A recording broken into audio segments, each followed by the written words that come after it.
Bonsoir à tous et bienvenue dans l'arène de N'ayons pas peur des mots. Toute l'actualité de la semaine revue et débattue par mes 4 invités. Et ce soir, j'ai le plaisir d'accueillir Christophe Aguiton. Bonsoir. Bonsoir. Vous êtes sociologue, membre fondateur de l'association altermondialiste Attaque. Votre dernier ouvrage s'intitule « La gauche du XXIe siècle, enquête sur une refondation » que l'on trouve aux éditions La Découverte. À vos côtés, c'est Michel Pouzol. Bonsoir. Bonsoir. Vous êtes ancien député socialiste. Aujourd'hui, vous agissez au sein du pôle développement du mouvement Génération. En face de vous, Michel, on retrouve Philippe Manière. Bonsoir. Bonsoir. Vous êtes ancien journaliste. Vous avez dirigé l'Institut Montaigne. Aujourd'hui, vous êtes à la tête du cabinet Footprint Consultant que vous avez fondé en 2010. Et enfin, celui qui revient jouer à domicile ce soir, c'est vous, Sébastien Chenu. Bonsoir. Bonsoir, madame. Vous êtes député non inscrit du Nord, membre de la Commission des Affaires sociales et porte-parole du Rassemblement national. Merci à tous les 4 d'avoir accepté mon invitation. Merci aussi à vous devant votre écran. Vous le savez, cette émission, c'est aussi la vôtre. Vous pouvez débattre grâce à Internet sur notre page Facebook, et aussi sur Twitter, #NPPM. Et voici tout de suite le sommaire de l'émission en images. Il encourt jusqu'à 10 ans de prison. Nicolas Sarkozy sera bel et bien jugé pour corruption dans l'affaire des écoutes. La Ve République verra-t-elle pour la première fois de son histoire un ancien président se rendre au tribunal correctionnel? Un ancien président qui serait également impliqué dans l'attribution de la prochaine Coupe du Monde de football au Qatar. Le nom de Nicolas Sarkozy est encore évoqué, mais pour l'instant, c'est Michel Platini qui est dans la tourmente. Il sort tout juste de garde à vue. Vous l'avez compris, il va y avoir beaucoup de travail pour les juges, mais pour ceux qui en cherchent, le gouvernement a dévoilé cette semaine sa réforme de l'assurance chômage. Des règles plus dures, mais pour quels effets ? Pour lancer sa campagne, il a légèrement modifié son slogan. Ce sera Keep America Great. 500 jours avant le scrutin, Donald Trump part bien avant ses adversaires. Examiné depuis mercredi en commission des lois, le texte de la députée En Marche Laetitia Avia visant à lutter contre la haine sur Internet provoque de nombreuses critiques. Nous étudierons nous aussi cette proposition de loi controversée. Puisque le tout répressif ne marche pas, alors légalisons-le. C'est l'appel lancé mercredi par 70 élus, médecins, économistes pour la légalisation du cannabis. Je demanderai bien évidemment à mes invités s'ils sont pour ou contre la fumette. Et puis nous évoquerons ce terrible record. Le monde comptait fin 2018 presque 71 millions de réfugiés, un nombre en constante progression depuis 2009. On connaît depuis hier soir les 2 finalistes pour le poste de Premier ministre au Royaume-Uni. Enfin, on attendait surtout le nom de Jeremy Hunt, car Boris Johnson semble faire la course en tête. Serait-ce déjà gagné pour l'adepte du Brexit dur ? Nous terminerons l'émission avec une épreuve, celle du baccalauréat de français. Et promis, mes chers invités, si c'est trop difficile, vous aussi, vous aurez le droit de vous plaindre dans une pétition lancée sur Internet. Mais avant les épreuves du bac, parlons tout d'abord des épreuves judiciaires, et plus particulièrement de celles qui concernent notre ancien président de la République, Nicolas Sarkozy. Il sera prochainement poursuivi devant le tribunal correctionnel pour corruption d'un haut magistrat dans l'affaire des écoutes. Mais il est aussi mis en examen dans l'affaire Big Malion, sans oublier le financement libyen illégal de sa propre campagne de 2007, qui attise aussi la curiosité de la justice française. Pour le sénateur Les Républicains Bruno Retailleau, la procédure est on ne peut plus normale. Personne n'est au-dessus ou au-dessus des lois. Et moi, je rappelle qu'un procès, ça se termine parfois par des non-lieux. Donc, point final, c'est tout. C'est tout ce que ça vous évoque. Mais bien sûr, ça ne peut pas évoquer autre chose, puisqu'il y a un renvoi, il y aura une procédure, il y aura une confrontation, des éléments qui seront à charge et des éléments qui seront à décharge, et puis il y aura une décision de justice. Alors, Michel Pouzol, est-ce qu'un président ne devrait pas se retrouver dans une telle situation ? Si le président avait exercé son mandat dans des conditions normales, il ne devrait pas s'y retrouver. En tout cas, là, on voit bien qu'il y a beaucoup de zones d'ombre autour de Nicolas Sarkozy. On le savait quand il était au pouvoir. Les juges ne lâchent rien. C'est une bonne chose. Il faut que la justice se fasse. Il faut qu'on aille jusqu'au bout de ces affaires. Elles sont pas toutes de même nature, mais on sent quand même que la nasse est en train de se resserrer autour de Nicolas Sarkozy. C'est quand même des affaires extrêmement importantes. Corruption de magistrats, d'un haut magistrat, tout ce qui tourne autour des affaires du Qatar, le financement par la Libye potentiel de sa campagne électorale. De 2007, oui. C'était un système, Sarkozy. On voit le revers du système. C'était un système qui n'était pas très, comment on va dire, délicat. Je pense qu'il faut vraiment que la justice aille au bout. Alors on va pas préjuger, mais et puis politiquement ça va être compliqué pour lui. Alors justement, de redevenir le parangon de vertu de la droite, ça va quand même être un tout petit peu compliqué. On va revenir justement sur l'aspect politique, mais juste avant, Philippe Magnier, est-ce qu'on assiste là au début d'un long parcours judiciaire pour Nicolas Sarkozy? Sûrement. Là, pardon, c'est pas l'expression d'une opinion. C'est qu'on sait bien qu'en matière de justice, c'est toujours un peu long parce que les dossiers en question d'ailleurs sont assez complexes. Hein. En plus, la justice, à juste titre, prend le temps d'instruire. Et pour finir, ça c'est la mauvaise nouvelle, la justice française est spécialement lente. Et c'est vrai qu'en France, moi j'ai très souvent vu des gens puissants être mis en examen, j'en ai vu beaucoup moins être condamnés. Ce qui donne d'ailleurs aux Français l'impression qu'il y a une justice à deux vitesses. Vous avez plusieurs catégories de justice dans le monde. Vous avez des justices qui ne s'intéressent qu'aux gens dont on est presque sûr qu'ils soient coupables, pardon, parce que c'est expéditif, mais sur lesquels on a tellement de présomptions que la culpabilité sera probablement facile à établir et que la condamnation sera probable. Et donc dans ce cas, vous avez peu de gens qui sont mis en examen et la plupart sont condamnés.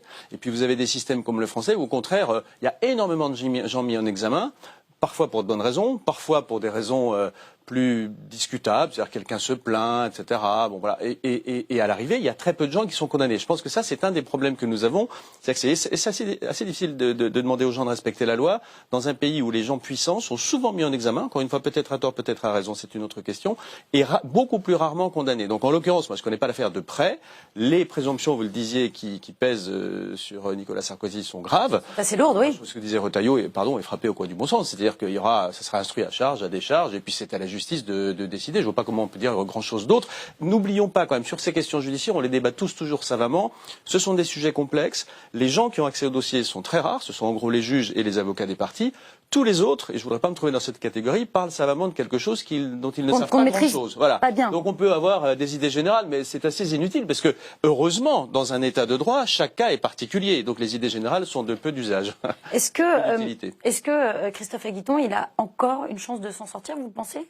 J'en sais évidemment rien, mais je pense comme vous tous que les charges sont quand même lourdes et surtout la multiplicité des affaires est tout à fait étonnante. Hein. Bon, il y avait l'affaire Bettencourt dont il est sorti blanchi, mais qui est la raison pour laquelle il est maintenant mis en examen et qu'il passera en procès. C'est-à-dire qu'en fait, c'est pour éviter que ces dossier carnets, dans l'affaire Bettencourt, hein, voilà, puisse être utilisé pour l'affaire Bettencourt, qu'il a tenté de corrompre un magistrat de la Cour de cassation pour avoir des informations. Donc on voit bien que déjà c'était limite sur l'affaire Bettencourt. Hein, mais c'est vrai, il faut le rappeler, il a été blanchi. Oui, il a été blanchi, mais c'était quand même ric-rac, hein, sinon il ne serait pas aussi inquiété pour cette affaire de carnet. Bon, maintenant il y a la corruption et puis en effet il y a le financement libyen qui va arriver et puis le Big Malion, c'est-à-dire le financement de la dernière campagne. Ce sera pour le 17 septembre. Ça fait beaucoup de choses. Alors moi je suis évidemment pas dans le secret des affaires, hein, j'ai aucun jugement sur chacun de ces cas, mais ça en fait beaucoup, donc il est peu probable quand même qu'à l'arrivée Sarkozy puisse passer entre les gouttes. La chose positive de tout ça, avec évidemment l'inconvénient du temps qu'il a fallu pour arriver au procès, c'est qu'aujourd'hui il y a quand même de moins en moins d'impunité. Hein, bon, parce qu'on n'a pas été voir ce qui se passait dans les présidents du Conseil de la Troisième République ou de la Quatrième République, où il y avait probablement des choses pas très nettes non plus. Même certains présidents de la République. Voilà. Donc la justice fait correctement son travail. En tout cas, les choses sont en train de changer. Ça avait déjà été le cas avec l'affaire Cahuzac, hein, bien sûr, la présidence de Hollande. Bon, heureusement que les choses maintenant sortent et que la justice fasse son boulot. Sébastien Chenu, c'est sain, comme le dit Christophe Aguiton, c'est sain que la justice s'occupe de ces affaires-là, de celle de Nicolas Sarkozy, comme celle de tout le monde finalement. C'est injusticiable comme les autres. Il est sain que la justice fasse son travail. Le nombre d'affaires qui tournent autour du président Sarkozy sont effectivement assez invraisemblables. Moi, je ne connais pas le fond du dossier. Je me garde donc de tout pronostic. Et je pense que ça appelle deux commentaires. D'abord, M. Magnier, vous parliez de l'accès au dossier. Bien sûr qu'il y a des gens qui ont accès au dossier, mais on a quand même le sentiment dans toutes ces affaires politiques que tous les dossiers sont sur la place publique assez rapidement. Et que le secret de l'instruction, parce que c'est un vrai problème, n'est pas préservé. En tous les cas, dans toutes ces affaires, il l'est assez peu. Pour son cas particulier ? Non, je dis dans de nombreuses affaires qui touchent tout le monde. Beaucoup d'élus, ou en tout cas un certain nombre d'élus qui peuvent avoir des difficultés avec la justice. On voit que le secret de l'instruction n'est pas préservé. Ça pose quand même un problème de droit parce que derrière il y a l'instrumentalisation qui est faite de tout ça. Moi je suis pas loin de là évidemment l'avocat de Nicolas Sarkozy. Je pense qu'en plus ça abîme l'image de la France. Voyez-vous qu'un ancien président de la République soit poursuivi devant la justice de son pays pour des faits de corruption. On verra ce qu'il en advient. En termes d'image de la France, c'est pas très glorieux. Nous qui donnons, étant collectif, la France qui aime quand même donner des leçons, etc. à la planète entière. Mais qu'est-ce que vous dites, Sébastien Chenu, que la justice est politique en France ? Je pense qu'il y a aussi une justice politique et alors là, c'est l'argument de Marine Le Pen. Oui, je pense qu'il ne faut pas non plus se payer politiquement les hommes et les femmes politiques, parce que lorsque tout le monde sera passé au tourniquet... C'est ce qui se passe là Non, c'est une mise en garde. Attention, respectons bien le secret de l'instruction. Ne donnons pas le sentiment qu'on se paye les politiques, parce que dans beaucoup d'affaires, des noms sortent, il y a des non-lieux, mais ça a fait du dégât et puis ça a abîmé fondamentalement la chose publique. Donc soyons très précautionneux avec toutes ces affaires. Vous savez, ça touche beaucoup d'hommes politiques, mais finalement, vous l'avez dit, peu sont condamnés au bout du compte, mais ça abîme beaucoup l'image qu'on se fait de la fonction politique. Et moi, je ne veux plus entendre que les politiques sont des gens corrompus, incapables et feignants, car tout ça est faux. Il faut, on va, vous avez entendu Sébastien Chenu, pour rebondir justement, il y a une forme d'acharnement, c'est ce que je voyais réagir Philippe Manière, d'ailleurs Nicolas Sarkozy le disait lui-même, il y a une volonté de m'humilier, il le disait en 2014, c'est aussi un argument de com pour se défendre, non ? Il faut appeler un chat, oui, bien sûr, même si c'était pas vrai, il le dirait, donc il faut commencer par ça. Voilà. Il se trouve que par ailleurs, on sait que le corps de la magistrature penche à gauche, d'ailleurs, pourquoi pas ? Le problème c'est qu'il y a parmi ces gens qui penchent à gauche et dont c'est le droit le plus strict, un certain nombre de militants pour qui, en quelque sorte, faire rendre gorge à des ennemis politiques est normal. Donc ça, c'est plus problématique. Encore une fois, je ne dis pas que ce sont des cas généraux et je ne dis pas que les gens qui poursuivent pour de mauvaises raisons n'ont pas parfois aussi des bonnes raisons de poursuivre. Donc c'est pour ça que c'est assez compliqué. Je voudrais juste ajouter un mot sur ce qu'on disait tout à l'heure sur les fuites, effectivement, les procès qui se trouvent finalement dans les journaux. Bon, parmi les choses qu'on fait chez Footprint Consultant, il y a du conseil sous contrainte judiciaire, comme on appelle ça pudiquement, et ça consiste précisément à aider les gens à essayer de ne pas perdre le procès médiatique avant qu'ait lieu le vrai procès. Parce que ce qui est terrible... C'est ce qui se joue aussi dans ce type de procès très médiatique. Quand les gens sont innocents, ou quand en tout cas ils ont de très bons arguments à faire valoir, c'est que parfois on arrive au prétoire, mais l'affaire est entendue dans les médias. Et donc on se trouve dans une situation qui est franchement, là pour le coup, malsaine en démocratie, où, ayant perdu le procès médiatique, soit on perd ipso facto le procès juridique, parce qu'il y a des influences évidemment sur les gens qui jugent, bon c'est heureusement pas trop fréquent, ou alors de toute façon on peut gagner le procès juridique, mais tout le monde s'en fiche, parce que médiatiquement vous êtes mort. Donc ça c'est une contrariété. Il y a des usages qui se sont installés de communication entre certains journalistes, peu, heureusement, certains magistrats, les avocats qui très souvent, on accuse toujours les magistrats de faire fuiter, très souvent ce sont les avocats qui font... Qui jouent aussi ce jeu-là. Qui jouent ce jeu-là. Donc ces jeux-là, chacun défend son bout de gras et c'est légitime, mais le problème c'est qu'à l'arrivée, on se retrouve dans des situations où on peut avoir véritablement des dénis de justice, en tout cas des dénis de justice médiatiques, sachant que le procès médiatique l'emporte sur le procès juridique dans l'inconscient et dans l'impression générale, si vous voulez. C'est ça Michel Pouzol, je voulais revenir sur un début d'idée que vous teniez en première occurrence. Est-ce que c'est aussi, avec ce procès, la dernière carte de la droite qui s'envole en fumée? Est-ce que Nicolas Sarkozy, bon bah là ça y est, il ne pourra plus revenir, ce n'est plus le sauveur de la droite, à cause, en l'occurrence, de ces différents procès? Pas vraiment, parce que ces histoires-là, finalement, elles sont pas récentes, elles sont pas du jour. Ça fait des mois qu'elles circulent, des années, hein, pour certaines. Là, pour le coup, le procès médiatique. Mais là, l'étau se resserre, vous le disiez. Depuis longtemps. L'étau se resserre, oui, mais Nicolas Sarkozy reste une des personnalités préférées des Français. Oui, et de la droite, très largement. Il faut dire que c'est quand même un grand désert, hein. Aussi. Je pense qu'il y a quand même... À vaincre sans péril. Exactement, en triomphe sans gloire, effectivement, mais il y a cette dimension-là. Moi, je voulais quand même revenir sur ce qu'on disait sur la justice. Attention non plus de ne pas faire porter la faute sur la justice française, des magistrats, etc. Il y a quand même aussi dans ces fuites organisées ou dans ces informations qui circulent un moyen pour la justice de ne pas voir certaines affaires se étouffer purement et simplement comme ça l'a été pendant, on va le dire, des décennies. C'est quand même... L'argument était très puissant il y a 20 ans. Aujourd'hui, honnêtement... Franchement, depuis quelques années... Il est moins valable. Depuis quelques années, je ne suis pas sûr, par exemple, pour prendre un cas qui a touché la majorité à laquelle j'appartenais, je ne suis pas certain que sans les fuites et les médias, et l'acharnement des médias, l'affaire Cahuzac serait allée au bout de l'histoire. Et honnêtement... Disons les choses, si Mediapart n'avait pas sorti l'affaire, on n'en aurait pas eu connaissance. Ça a rendu service. C'est quand même une bonne chose que l'affaire Cahuzac soit allée au bout et qu'on ait traité l'affaire jusqu'au bout, jusqu'à la condamnation. Donc, soyons prudents quand même sur la justice. On vous a entendu. Un dernier mot, Christophe Guitton. Deux petites réactions. La première, c'est sur l'idée que la magistrature soit à gauche. Je sais que ça se dit beaucoup, mais je pense que ça n'est pas vrai. On a vu que certains jugements, en particulier, je pense aux Gilets jaunes, ont été particulièrement durs. Donc, on a une magistrature qui, à mon avis, est plus le reflet de la société française aujourd'hui. C'était pas le cas il y a 50 ans, 60 ans, où la magistrature était à droite à 95%, c'est plus le cas. De même qu'il y a eu une féminisation, il y a aujourd'hui une évolution assez globale de la magistrature, mais le syndicat de la magistrature, qui est un peu le syndicat de gauche, fait un peu moins de 30%. Hein, donc on est très très loin d'une majorité. Le syndicat majoritaire, l'USM, alors ça dépend où on met la gauche, mais il est plutôt entre Macron et les Républicains, si on le mettait quelque part. Hein. Donc je pense que ce qui est vrai, c'est que il y a des gens qui sont à gauche, alors qu'avant il n'y en avait pas, mais c'est une minorité. C'est ça que je voulais dire. Et la précision était importante.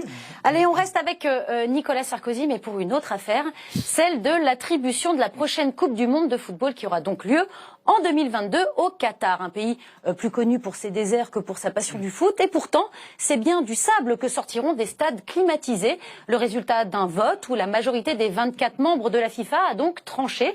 Parmi ces 24 membres se trouvait l'éminent Michel Platini, qui venait de déjeuner avec Nicolas Sarkozy et le prince héritier du Qatar.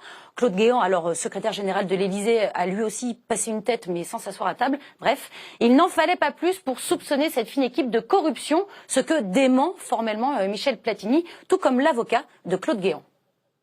J'ai toujours été serein, parce que je me sens complètement étranger à n'importe quelle affaire. C'est une affaire qui est vieille, vous la connaissez, on l'a expliqué. Je me suis toujours exprimé en pleine transparence dans tous les journaux. Et voilà, ça continue, ils font des enquêtes, ils cherchent. Voilà. Il a répondu à beaucoup de questions en expliquant très clairement que de près ou de loin, il n'avait jamais vu dans ses fonctions ou au sein de la présidence de la République française le moindre élément qui puisse considérer qu'il y ait eu à sa connaissance des éléments susceptibles d'être qualifiés de corruption. Alors Philippe Manière, on parle de lobbying ou de corruption là. Pourquoi cette affaire-là fait-elle tant parler ?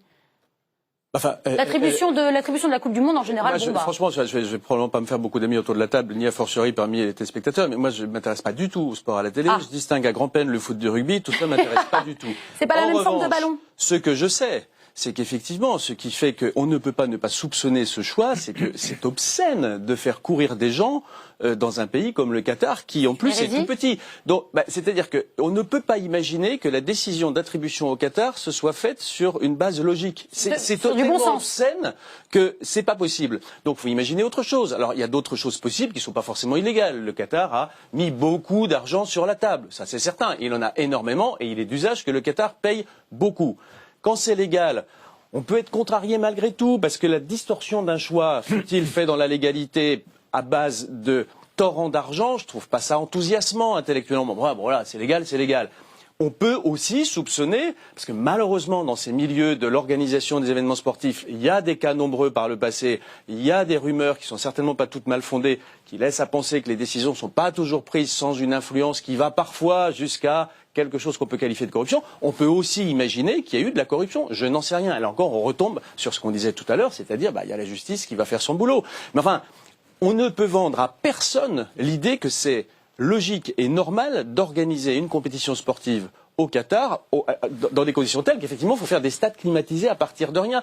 J'ajoute qu'il y avait eu un arrangement diplomatique qui faisait que théoriquement, ça aurait dû être les États-Unis, qui ne sont pas non plus un immense pays de foot. Et Michel Platini avait même dit je voterai pour les États-Unis. Bon, ça, moi, je ne sais pas, parce que peut-être qu'entre-temps, il a eu de bonnes raisons de voter autrement. De bonnes raisons. Mais ce que je veux dire, c'est qu'on voit très bien que le séquencement des pays organisateurs de ce type d'événements, normalement, n'a pas de place pour un minuscule pays qui n'a pour lui que d'être extrêmement riche. Donc, il est certain qu'il a acheté l'événement. L'a-t-il fait légalement ou pas? Je n'en sais rien. Comment vous regardez cette attribution, vous, de la Coupe du Monde de 2022 ? Bon, c'est d'abord, je trouve, la pire image qu'on puisse avoir du sport.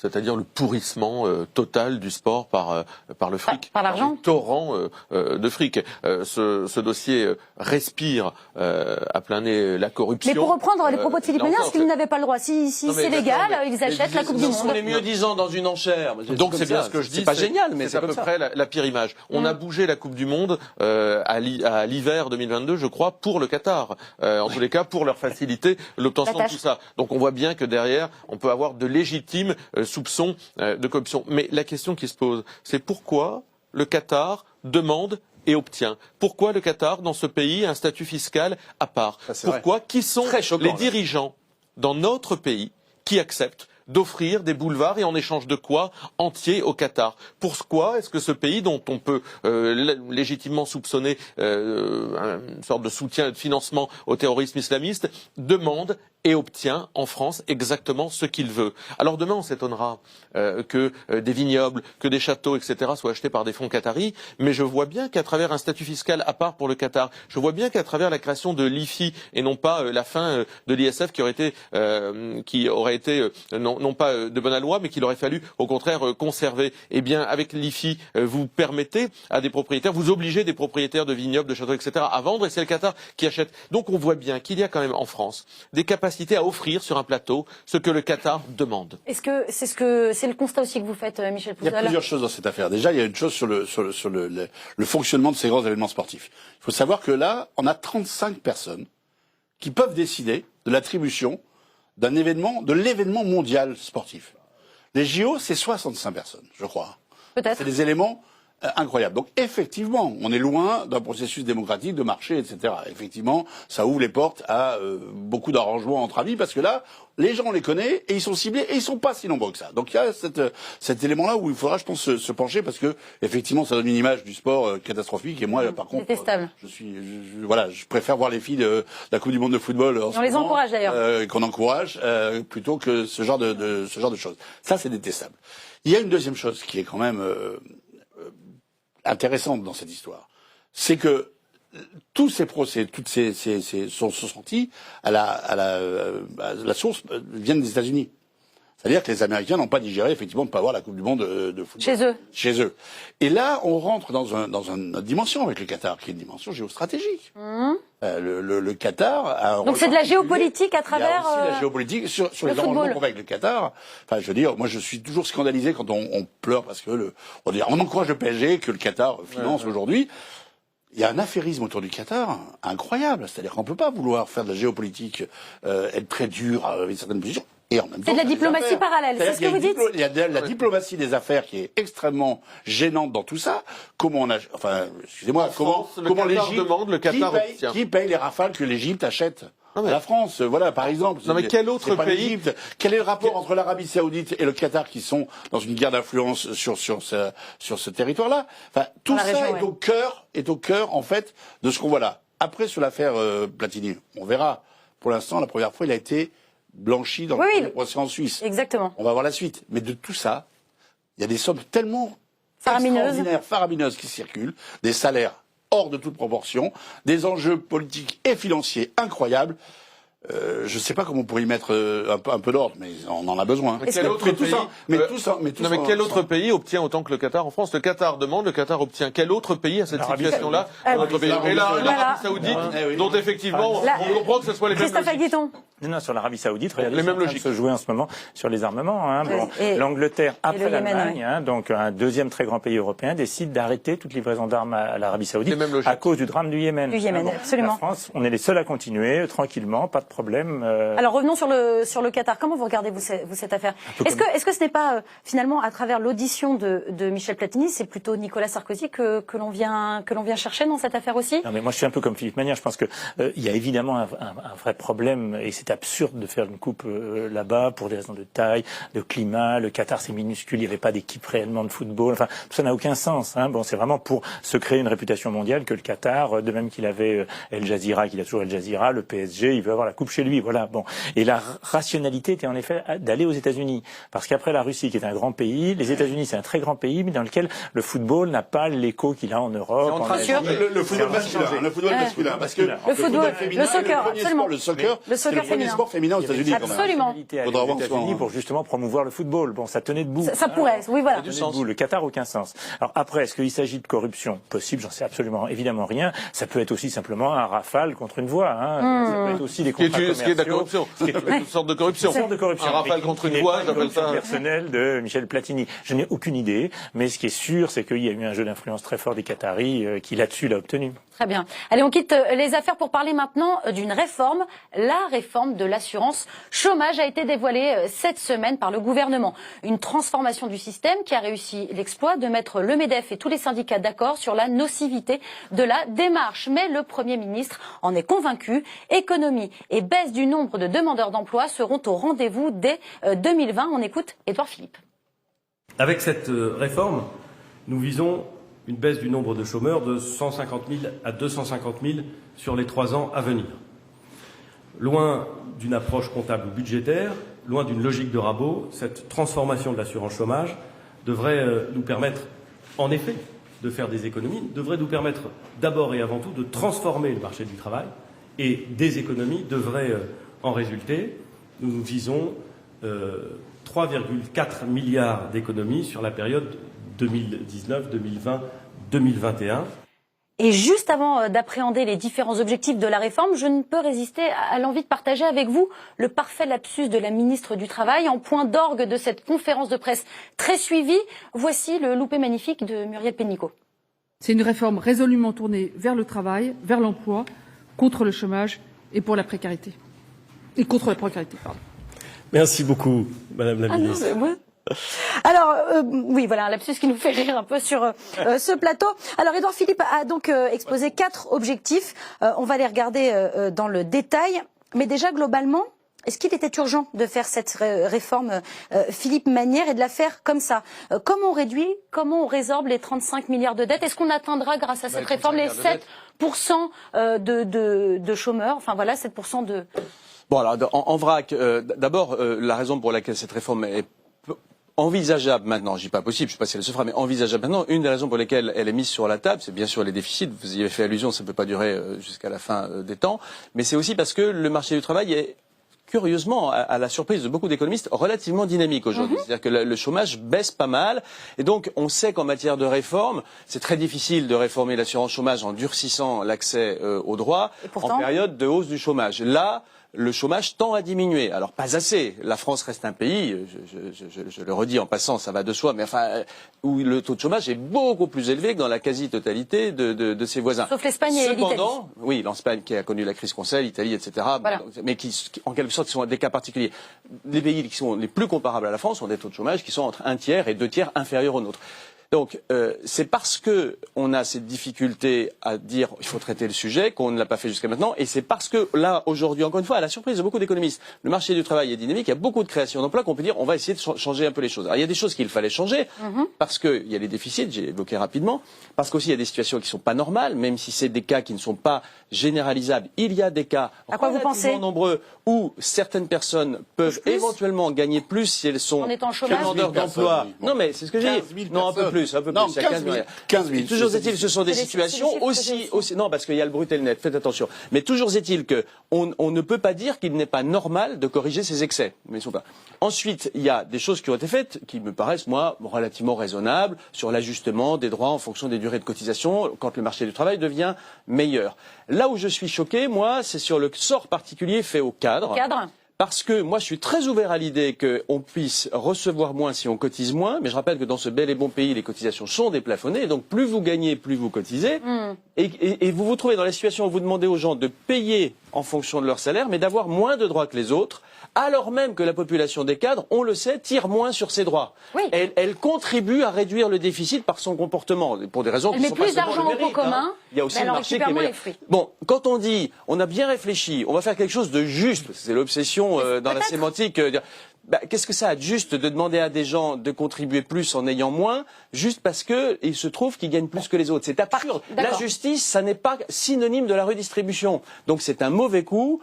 Et c'est à la fois paresseux intellectuellement et moralement choquant. Alors attendez, je vais aller vous voir tout de suite. Oui. Christophe Guidon, je voulais juste préciser, vous aviez créé Agir contre le chômage, c'est ça? Oui, avec Claire Villiers, on était plusieurs, évidemment. Non, et je pense que cette affaire est vraiment épouvantable parce que c'est les petits et les pauvres qui vont payer. Et franchement, est-ce que l'histoire des cadres n'est pas là pour faire avaler la pilule de tous les autres? Il y a deux choses qui sont là pour faire avaler la pilule. Il y a les cadres, et par ailleurs, je partage l'idée que les gens qui cotisent, surtout dans un système assurantiel, c'est les droits, donc il n'y a aucune raison de les faire baisser, mais ça ne représente quasiment personne. C'est 0,3% des chômeurs qui sont concernés, puisque c'est entre 5 et 6 000 qui aura une perte. C'est plus que les 15 000 que vous disiez tout à l'heure. Il faut savoir, c'est significatif ou c'est pas. Je suis d'accord, mais là je parle des cadres les petits chiffres sont significatifs ou pas. Regardons les chiffres. Bon, on n'a que 5% des chômeurs qui gagnent plus que le salaire médian. Le salaire médian, il est à 1 800. 5% au-dessus de 1 800. Pour aller chercher à plus de 5 000, qui sont ceux qui sont touchés par cette mesure-là, on est à 0,2. Donc c'est complètement cosmétique. cosmétique. Ça ne veut pas dire que c'est juste, mais c'est cosmétique. Bon. Précisément, c'est d'autant plus injuste que ces gens-là sont très peu au chômage. Oui, on est d'accord. Bon, mais le gros du problème, il n'est pas là. Oui. Il est sur le fait qu'en réduisant le temps nécessaire, ou plus exactement en augmentant le temps nécessaire pour pouvoir toucher de l'argent. Donc on va peut-être expliquer à nos téléspectateurs. Aujourd'hui, pour 4 mois. Alors aujourd'hui, c'est pour 4 mois. Sur 24 mois. C'est-à-dire dans les 2 dernières années, il faut avoir travaillé 4 mois pour toucher quelque chose. On va passer à 6 mois sur 28 mois. Hein, bon, donc on fait sortir en gros 700 000 personnes. C'est ça. Hein, bon, on fait sortir. Vous faites comme si ça n'allait pas changer les comportements. Le pari de cette réforme que je ne soutiens qu'à moitié, comme vous l'avez compris. Le pari, pour que les choses soient précises techniquement, c'est qu'on se dit que si on cesse d'inciter les gens à optimiser leur profil, encore une fois, je ne dis pas que c'est des cas généraux. Je dis qu'il y a des gens, on en connaît tous, des gens qui optimisent leur droit. Alors on peut imaginer qu'on ait un résultat qui soit moins dévastateur que celui que vous avez fait. Quand on a 4 mois sur 2 ans, ce qu'on a en indemnité, c'est quasiment rien. On a la moitié des chômeurs qui touchent moins de 860 € par mois. 860 € par mois. Donc en gros, qu'est-ce que vous dites, Christophe Aguidon? C'est que ça va sortir des gens. On fait sortir les plus pauvres. Voilà. On fait sortir les plus pauvres, les précaires. C'est une loi contre les précaires. Et le lapsus de la ministre du Travail est évidemment intéressant. Ça n'est que ça. Et c'est les 80% de l'économie qui va être fait sur les plus pauvres et sur les précaires. On va y revenir, on va essayer d'écouter tout le monde, Christophe Aguidon. Une réforme qui est honteuse. Michel Fouzal. Je vais aller plus loin que ça. D'abord, pour les cadres, rassurez-vous, ça passera pas le cap du Conseil constitutionnel. Parce que alors ça, non, il y a pour les 57 ans, voilà, ça crée des inégalités devant la loi. Donc à mon avis, des inégalités, on en reparlera. Vous allez voir que la cosmétique, est bien réglée. Mais dans ce que vous disiez sur le fait, il faut rappeler quand même que sur les gens qui sont inscrits au chômage, il y a 4 millions à peu près de chômeurs en France. Il y en a quand même 60% qui ne sont pas indemnisés. 60%. Donc ça veut dire que la plupart des chômeurs ne touchent rien du chômage. Donc ça, c'est une réalité. Ils sont pas dans notre sujet, du coup. Non, mais ça veut dire déjà que si on voulait faire du social, on aurait travaillé là-dessus. Il y a un autre point qui est très important. Il y a 2 points. Vous parlez des changements de comportement. Jusqu'à présent, vous êtes au chômage indemnisé. Vous retrouvez un emploi. Je crois qu'au bout d'un mois, vous pouvez, si l'emploi, le CDD s'arrête, vous retrouvez vos droits au chômage. Oui. Aujourd'hui, sur 83% des contrats qui sont signés en France, c'est des CDD. Durée moyenne, 47 jours. 30% des CDD sont des contrats à durée déterminée d'une journée. Vous m'entendez bien? D'une journée. Comment on vit dans ce truc-là? Eh bien, aujourd'hui, si vous trouvez un boulot d'1 mois, pour avoir vos droits, ça ne marchera plus. Il faudra 6 mois. C'est la fameuse recharge. Ça veut dire quoi? Ça veut dire que tous ceux qui vont être incités à reprendre un boulot, parce qu'on va leur offrir un boulot d'1 mois, ne le feront plus. Donc, effectivement, en termes de comportement, c'est totalement contre-productif. C'est contre-productif. Et il y a un dernier point qui est, mais là, encore, alors sur la précarité, terrible. Jusqu'à présent, si vous travaillez 3 jours dans un mois, au SMIC, on va calculer votre indemnité journalière sur ces 3 journées. Et donc, elle va être calculée sur le SMIC. Oui. Votre indemnité journalière. Désormais, l'indemnité journalière sera calculée sur votre salaire mensuel, sur la moyenne. La moyenne. Ça veut dire que si vous ne travaillez qu'un jour sur 2, votre indemnité journalière va être calculée sur un demi-SMIC, voire un tiers de SMIC. Ça veut dire qu'encore une fois, qu'on va appauvrir les plus pauvres. Et là, pour le coup, l'incitation va dans le bon sens. C'est-à-dire que ça incite les gens. À quoi ça incite? Dans la mesure où c'est possible. 4 millions de chômeurs. Il n'y a pas d'emploi dans ce pays. Il y a 300 000 emplois non pourvus aujourd'hui. 300 000, absolument. Voilà, 300 000 emplois non pourvus. Il y a 5 millions de chômeurs. Ça veut dire qu'il y a 4 millions 700 000 chômeurs qui sont sur le carreau. C'est ça la réalité des chiffres. Cette réforme est uniquement cynique et comptable. C'est un scandale absolu. On va y revenir, on va rentrer encore plus dans le détail.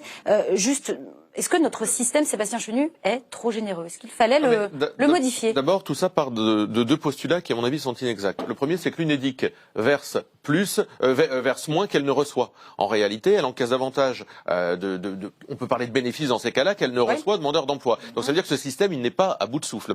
La deuxième chose, le Premier ministre nous parle de création de 150 000 emplois. Non mais ça marche s'il y a de la croissance. Les prévisions de croissance sont à la baisse. Donc ça veut dire que cet objectif, en réalité, il ne tient pas. Et le Premier ministre le sait. C'est un objectif qui est cosmétique. Non. Pour le reste, on voit bien que c'est un ballon d'essai qui est lancé. Moi, je crois que cette histoire de cadre, c'est un faux débat qui est fait pour nous occuper et qui veut dire que derrière, on va déconstruire le système de l'assurance chômage pour nous amener à un autre système qui ne sera plus assurantiel à l'avenir. Et c'est un ballon d'essai qui est envoyé par le gouvernement. Donc ça, c'est la première chose. En fait, c'est la libéralisation ou l'anglo-saxonisation, pardonnez-moi pour ce terme. Et ça veut dire qu'il ne fallait pas toucher à notre système actuel? Si, mais il y a d'autres pistes. La deuxième chose, c'est que économiquement, c'est assez absurde. Toutes les études montrent, et on reparle des cadres, mais que le retour à l'emploi, le retour sur le marché du travail ne dépend absolument pas du fait d'avoir moins d'indemnisation chômage, que ce soit en termes de temps ou que ce soit pécuniairement. Ce n'est pas parce que vous êtes moins indemnisé ou que vous touchez moins longtemps une indemnité on chômage retrouve que vous plus vite du travail. Plus rapidement vous remettre. C'est même l'effet inverse. Et toutes les études le démontrent. Et puis un autre point qu'on n'a pas abordé, mais permettez-moi d'en dire un mot sur la méthode. C'est le parlementaire qui s'exprime, mais c'est la fin du paritarisme aussi. Cette façon extrêmement autoritaire. C'est l'État pour la première fois qui propose sa réforme. Oui, mais d'accord. Enfin, en tant que parlementaire, moi j'aurais aimé pouvoir dire un mot, voyez-vous. Là, il ne s'agit pas des partenaires sociaux. Donc c'est quand même une autre façon. Vous pourrez le dire au moment du débat parlementaire. Voilà, c'est ce que j'allais vous répondre.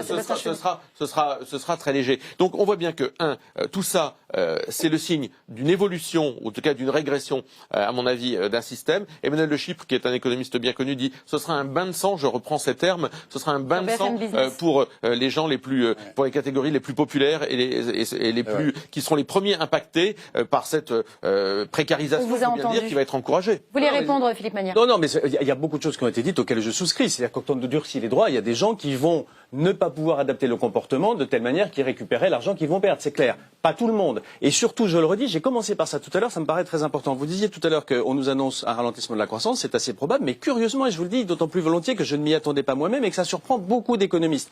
La croissance en France aujourd'hui est bien plus riche en emplois qu'à ce qu'on pensait. Donc les projections du gouvernement, avec lesquelles je suis souvent en désaccord sur beaucoup de sujets économiques, ne me semblent pas complètement bouffonnes. Il est possible qu'on soit, curieusement, dans une dynamique d'emploi pas si mauvaise qui fasse que cette potion, car c'est une potion quand on durcit l'accès aux droits évidemment, ne soit pas si amère que, évidemment elle le serait s'il n'y avait pas de croissance et de création d'emplois, et même pas si amère qu'on ne puisse pas la supporter. Qu'il y ait des gagnants et des perdants tout le temps, c'est le cas.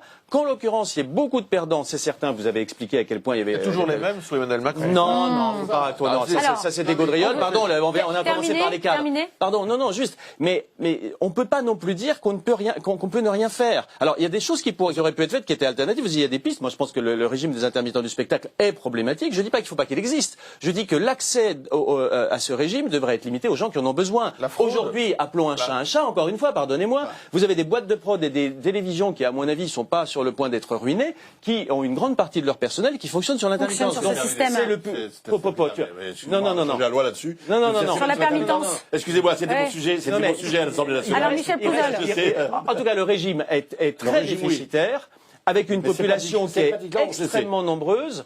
Et nombreuse au point que c'en est troublant. On vous a entendu. Je voudrais qu'on m'explique pourquoi est en nombre. Voilà. On pourra en parler, c'est un autre sujet. Non, mais ce que je veux dire, mais je vais aller dans votre sens sur s'il y a une relance du marché du travail, alors cette réforme, elle n'est pas utile. Au contraire, puisque les cotisations vont rentrer à nouveau, donc c'est un système vertueux. Le problème donc elle n'est pas utile s'il y a le marché du travail. Alors pourquoi le gouvernement l'a fait? Je vais aller un peu plus loin sur le déficit de l'UNEDIC. Le problème, c'est que c'est le Pôle emploi qui grève la gestion. Je vous rappelle qu'un certain nombre de personnes se battaient contre la fusion Pôle emploi UNEDIC, qui était une aberration. On le voit aujourd'hui. Et effectivement, on est en train de plomber ce système-là qui fonctionne pas si mal. Moi, je voudrais dire quand même que ce système-là, même avec tout ce que j'ai dit sur le non-indemnisé, il protège quand même de la grande précarité une grande partie de la population des salariés. Pas tout le monde, mais c'est une arme très utile. On ne peut pas continuer à vouloir dire que les travailleurs pauvres, c'est pas grave, la pauvreté, 9 millions de pauvres en France, c'est pas grave, que si l'Allemagne en accepte 14 millions, on doit pouvoir le faire. Ce n'est pas possible. Et là, on est en train de démanteler un système parce qu'on veut le remplacer. Parce que le remplacer par quoi? On va la remplacer par un système à l'américaine, effectivement, où on va donner une partie au privé, c'est-à-dire les gens les plus employables, entre guillemets, dont les cadres, etc., ceux qui sont bien formés, il n'y aura pas de problème pour les recaser. D'ailleurs, Pôle emploi y arrive aussi très bien, il n'y a pas de souci pour ça. Par contre, il y a des gens pour qui le suivi doit être beaucoup plus compliqué. Il y a aussi les oubliés de la croissance, il y a ceux qui n'ont pas gagné la mondialisation. Un dernier mot pour vous, Christophe. Non, je pense que je ne suis pas sûr que le gouvernement veuille vraiment changer complètement les règles. L'affaire des cadres pourrait enclencher quelque chose. Il y a autre chose qui aurait été plus inquiétant encore, c'est s'il y avait eu beaucoup d'indépendants qui étaient arrivés savez, c'était la promesse de Macron, permettre à des start-upers, ou des Promesse folle. indépendants, voilà, Promesse qui là folle. aurait tout changé, parce que évidemment il n'y avait pas de cotisation, parce que c'est des gens qui ne cotisaient pas parce qu'ils n'étaient pas dans un rapport salarial, et ça aurait obligé d'une certaine façon le système à muter vers un système de type étatique, comme on l'a dans beaucoup de pays anglo-saxons ou scandinaves. Là, je pense que c'est vraiment des raisons d'économie de bout de chandelle. En effet, à l'époque où la NPE existait, un résultat la NPE, qui sera c'était pas... l'État, et donc l'UNEDIC était équilibré parce que c'était les cotisations qui permettaient de le payer. Là, on fait passer tout ce qui était payé par l'État dans 3,5 milliards d'économies, ça n'arrivera pas. Et donc on cherche à économiser. Et si, ils vont malheureusement peut-être pouvoir économiser, mais à nouveau sur les plus faibles. Voilà. C'est les D'un mot sur la dégressivité des cadres, Emmanuel Macron écrivait dans son livre Révolution qu'il n'y croyait pas, qu'il savait que ceci n'avait aucune influence sur le retour au marché. C'est la raison pour laquelle je pense que tout ça est fait pour nous amuser et nous occuper, et que derrière la raison fondamentale, c'est un changement de système. C'est dit. Allez, on va maintenant parler d'un pays qui connaît presque le plein emploi. On part aux États-Unis. Top départ pour les prochaines élections américaines. Déjà, me direz-vous, eh bien oui, 500 jours avant le scrutin, Donald Trump, candidat à sa réélection, a lancé officiellement sa campagne mardi dernier en Floride. Un slogan à peine relifté, des arguments tout juste remaniés, et c'est reparti comme en 2016. On écoute Donald Trump. J'ai dit qu'on avait rendu sa grandeur à l'Amérique. Mais comment abandonner le plus grand thème, le plus grand slogan, appelez-le comme vous le voulez, de l'histoire de la politique pour un nouveau? Cependant, il y en a un nouveau qui fonctionne pas mal et il s'appelle « Garder la grandeur de l'Amérique ». Et rappelez-vous que la seule chose que ces politiciens corrompus comprendront, c'est un séisme dans les urnes. C'est ce qu'ils comprendront. Et ils vont le voir.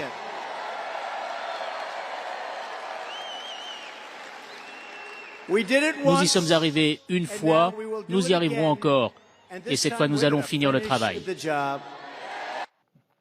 Christophe Aguiton, show must go on. En vrai, il n'a jamais cessé sa campagne. Il a toujours été en campagne. Depuis qu'il est arrivé, il pense à l'élection suivante. Comme il ne pourra le faire que 2 fois, ça ne durera pas. Ça ne distingue pas beaucoup des autres hommes politiques.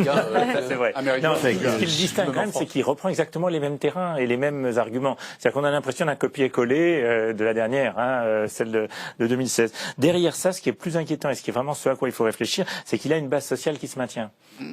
Et il a une base sociale qui se maintient, qui pense qu'en effet, le problème, c'est l'immigration, c'est les dépenses sociales de l'État. Et par rapport à ça, ce qui va être intéressant, c'est ce qui se passe côté démocrate. Parce que si on a quelqu'un du type Hillary Clinton, et je pense à Joe Biden en particulier, qui va d'une certaine façon défendre le libéralisme... Il serait devant lui dans certains sondages, mais il a viré les boîtes de sondage.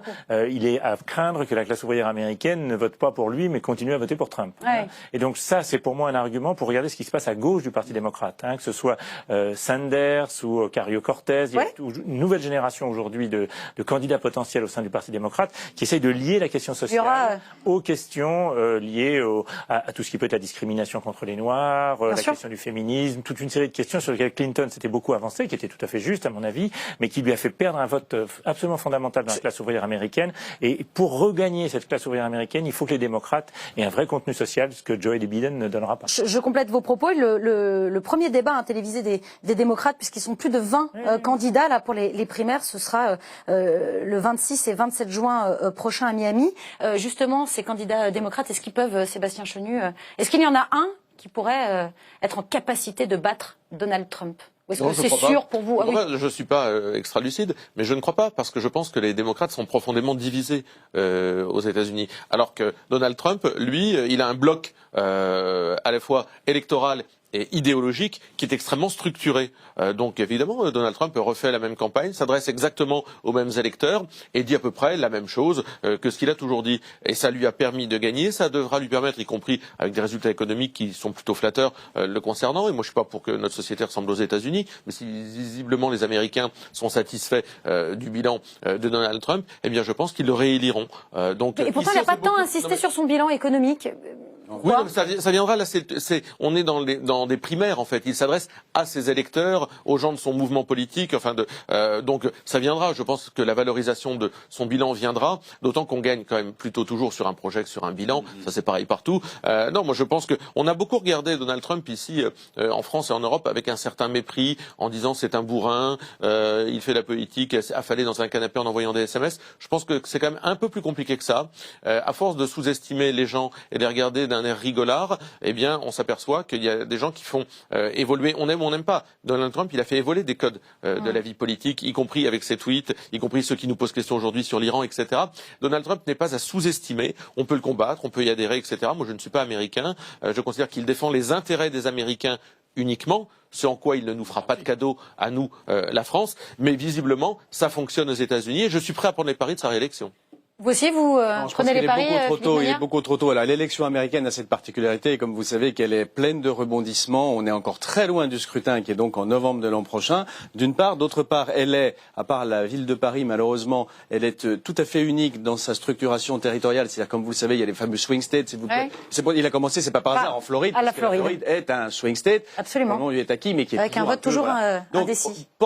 Poser un pronostic aujourd'hui, moi, je pense qu'il faut admettre qu'on ne peut pas le faire. En revanche, ce qui est vrai, c'est que malgré tout ce qu'on sait de lui, sa totale indécence, ses excès inacceptables, enfin, il a énormément de défauts à mes yeux incontestables et d'irrimants à mes yeux, mais c'est pas, je suis comme vous, je suis pas électeur américain.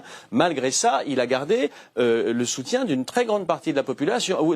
Alors oui, la classe ouvrière qui est perdante de la mondialisation, mais pas seulement. Moi, je suis très frappé. Je connais aux États-Unis un certain nombre de gens qui, franchement, sont pas du tout dans ce profil-là, qui sont plutôt des blancs, qui ont bien réussi, qui ont de l'argent, etc. Parfois des gens de business, mais parfois aussi des gens qui travaillent à l'université et qui n'en peuvent plus, et c'est ça qui explique une partie du vote Trump, il faut être bien conscient, parce que c'est important aussi pour nous en termes de leçons, qui n'en peuvent plus de la mainmise, c'est la manière dont ils le perçoivent, sur les médias, de ce qu'ils appellent les liberals. En fait, ce qui est en train de se passer, c'est une guerre culturelle entre les gens qui sont très progressistes, y compris sur les questions morales, les droits des homosexuels, la représentation des minorités, qui devient, pour être honnête, une quasi-obsession d'une partie de la population américaine, d'excellentes raisons, mais parfois versant dans l'excès.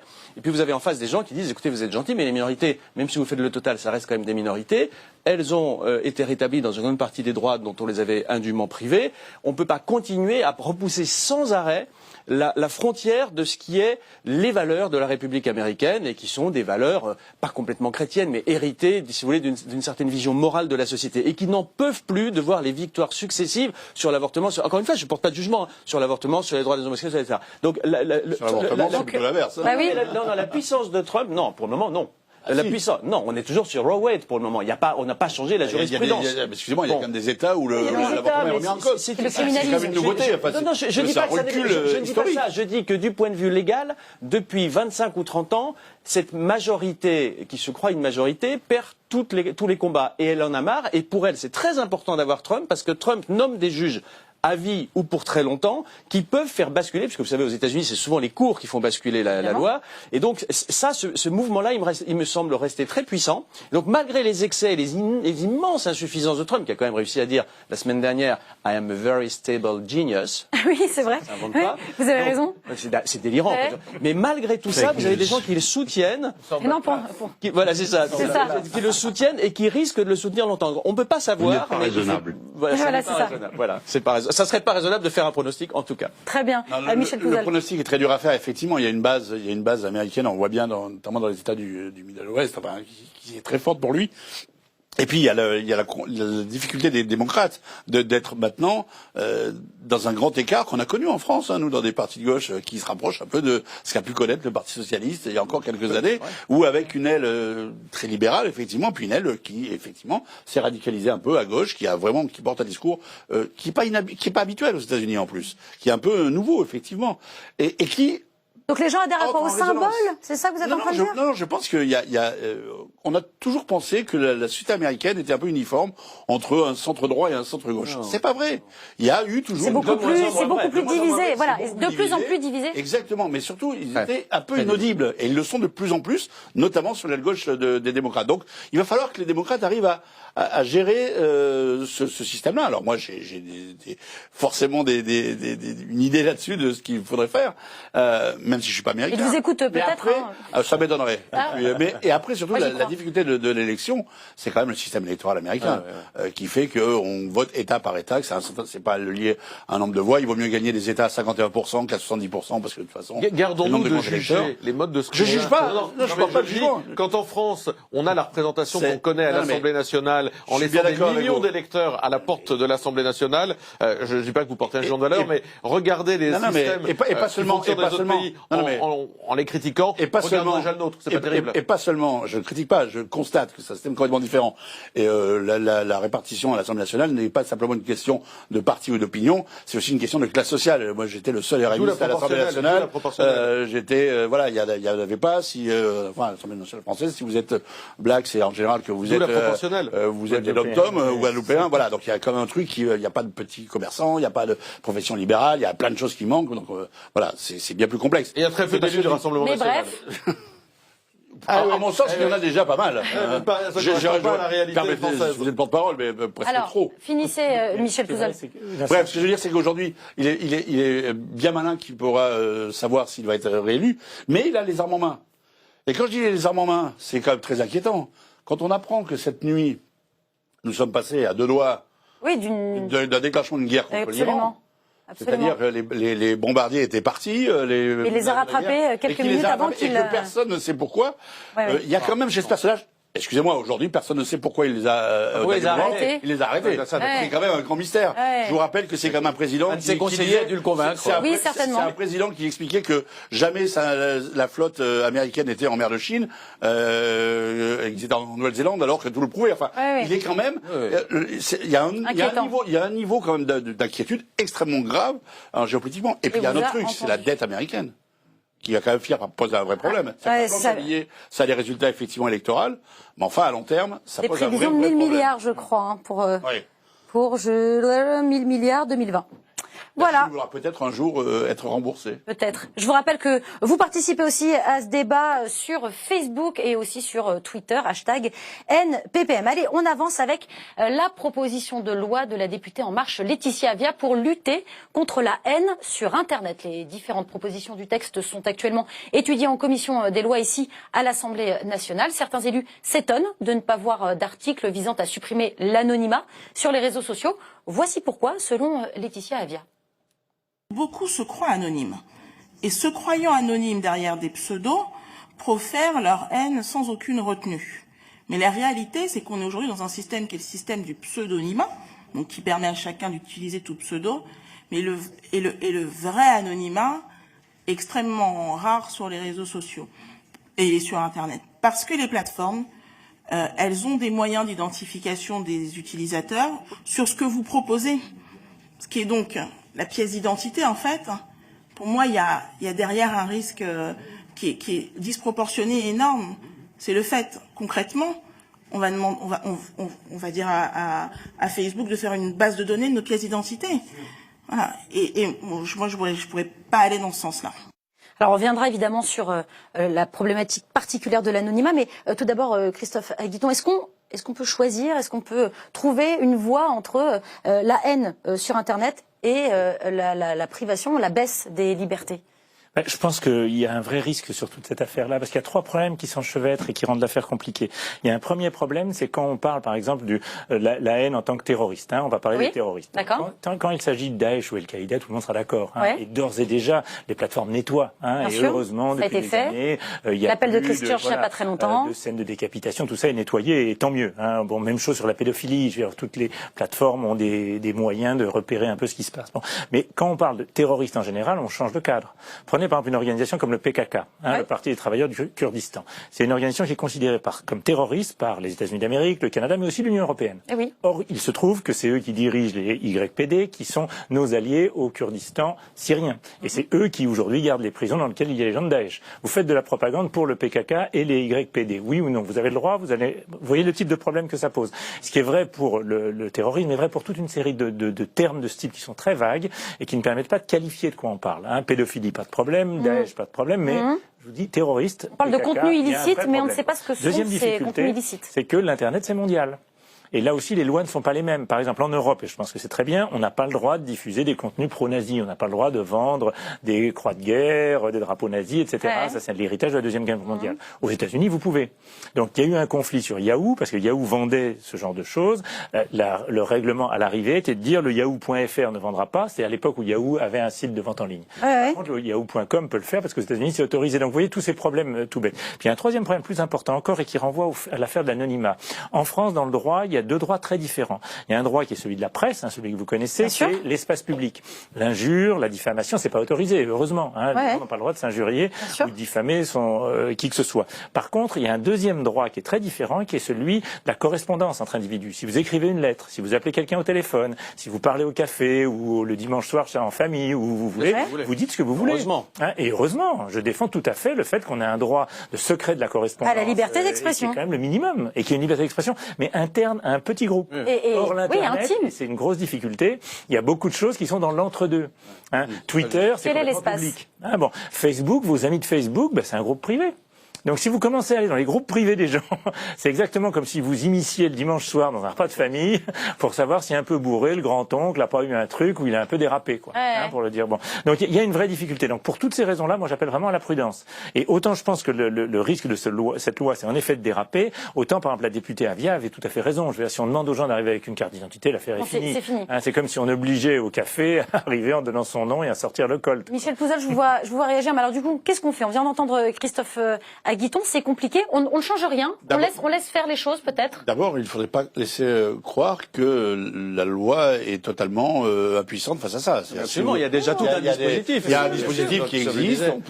On peut lever l'anonymat, on peut porter plainte sur des projets. Et tant mieux. Donc, faire croire que tout est n'importe quoi, voilà. C'est un peu comme l'histoire des fake news. Il y a des fake news, mais il y en a aussi. Enfin, il y a des choses qui sont pas contrôlées dans les médias très officiels. Ça arrive, des dérapages. Donc, est-ce qu'on peut légiférer encore plus là-dessus? Moi, j'en sais rien, honnêtement. Mais c'est pas à mon sens, c'est le sentiment de violence qu'il y a sur les réseaux sociaux qui est insupportable. C'est-à-dire, quand vous discutez, moi, je pratique beaucoup de Telegram, je sais pas quoi, voilà, tous ces trucs-là, Facebook, Twitter, etc. Dès que vous commencez à discuter et qu'il y a un désaccord qui se passe, les tons se durcissent immédiatement. Enfin, c'est l'altercation systématique pour n'importe quoi. Quand je dis n'importe quoi, moi je raconte ma vie, mes chats, le rugby, la SM, la politique, etc. Mais il n'y a pas un sujet qui en échappe. Le cinéma, ce que vous voulez. Vous pouvez parler de n'importe quoi. Vous avez des goûts très contestables. Mais c'est ce qui fait mon charme, me dit-on. Mais vous dites quoi? Vous dites que c'est intrinsèque à Internet, intrinsèque aux réseaux sociaux? Et c'est une manière de fonctionner qui est quand même assez étrange. Et bizarrement, les plus jeunes se détournent de Facebook et vont sur d'autres trucs qui sont beaucoup plus ludiques, etc. Donc il y a aussi une espèce d'autorégulation qui se fait là-dessus. Moi je pense pas qu'il faut laisser. Il faut mettre des règles, il faut mettre des cadres. Qui existent déjà. Je pense qui existent en partie, peut-être les renforcer, mais je pense qu'on ne peut pas aller, beaucoup plus loin. Sébastien Chenu, c'est ça en fait. Vous êtes d'accord avec Michel Pouzol? Il existe un cadre, il est très bien, et il suffit simplement de laisser les citoyens, chaque citoyen s'autoréguler. Cette proposition de loi, je pense, pose de vrais problèmes. D'abord, on ne part pas de rien.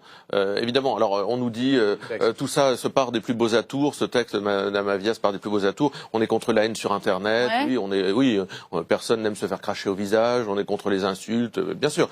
Enfin, c'est pas la loi d'abord qui réglera ça. Il y a une loi qui existe. La loi sur la liberté de la presse existe. Il y a des mesures qui ont été prises également lors d'une dernière loi l'année dernière sur la justice. Donc on ne part pas du vide. Moi, ce qui, je crois, pose le problème, c'est qu'on dessaisit le juge au profit des plateformes privées. Et là, c'est vraiment un point de droit qui, je crois, pose problème parce que c'est quand même le juge judiciaire qui est le garant des libertés fondamentales. Et là, on va transférer à des plateformes privées la capacité d'analyser, de dire oui ou non, de dire vous pouvez, vous ne pouvez pas. Et ça pose un vrai problème. Laetitia Avia a annoncé le mois dernier la création prochaine d'un parquet spécialisé dans la haine en ligne. Non, mais il viendrait corriger éventuellement il y a un transfert quand même, une sorte de justice privée qui, moi, me heurte fondamentalement. Après, il y a le problème de la liberté d'expression. C'est un problème vieux comme le monde, mais quand même, on le touche ici parce que, à partir du moment où on transfère à des plateformes privées la capacité de dire ça c'est possible, ça n'est pas possible, qu'est-ce qu'on fait avec, par exemple, l'application d'un certain nombre, j'avais vu ça, de délits d'incitation à la haine qui changent. Parce que, par exemple, dans certaines procédures, quand vous allez en appel, il n'est plus reconnu, c'était le problème des caricatures de Mahomet. Ça a été appliqué d'abord en première instance, comme une incitation à la haine, puis en appel, ça n'a pas été. Que font les plateformes? Elles autorisent, elles n'autorisent plus, etc. On ouvre après. Oui, mais ça ne solutionne rien du tout. Et puis il y a le risque d'incompatibilité avec le droit européen. Vous l'avez dit, Christophe Aguiton, qui montre que, je pense, cette proposition de loi touchera rapidement de vraies limites, et tant mieux. Parce qu'en fait, tout cela est fait pour régresser, ça se part des plus beaux atours, la liberté d'expression est transférée à une justice privée, la justice tout court de notre pays. Philippe Manière. Alors, sincèrement, j'ai pas grand-chose à ajouter. Tout a été dit. Moi, je suis très sensible à deux arguments. Un, il y a beaucoup de lois liberticides dans ce pays depuis quelques années. En particulier depuis 2 ans, mais pas seulement. Ça fait une quinzaine d'années qu'il y a très régulièrement des lois qui réduisent les libertés avec les meilleures intentions du monde, hein, que ce soit au titre de l'amitié entre les peuples ou au titre de la lutte contre le terrorisme. Mais il n'empêche que la tendance, moi je suis très sensible aux libertés publiques, je trouve que ce pays diminue beaucoup dans cette matière, avec parfois des choses, enfin moi on m'aurait dit il y a 10 ans qu'il y aurait tant de caméras dans les rues de Paris, j'aurais pas cru. On est aujourd'hui extrêmement fliqués, beaucoup de barrières qui préservaient l'anonymat et la liberté sont tombées, donc moi on en rajoute, mieux je me porte dans cette matière. Et je suis également très sensible. Moi, je ferai pas grand-chose pour être honnête. Encore une fois, les textes qui préexistent permettent déjà pas mal de choses. Et puis, je suis très sensible aussi, alors ce serait une folie absolue, de déléguer aux plateformes, dont on sait à quel point elles sont bien intentionnées, cette police. Enfin, alors là, on est chez les dingues.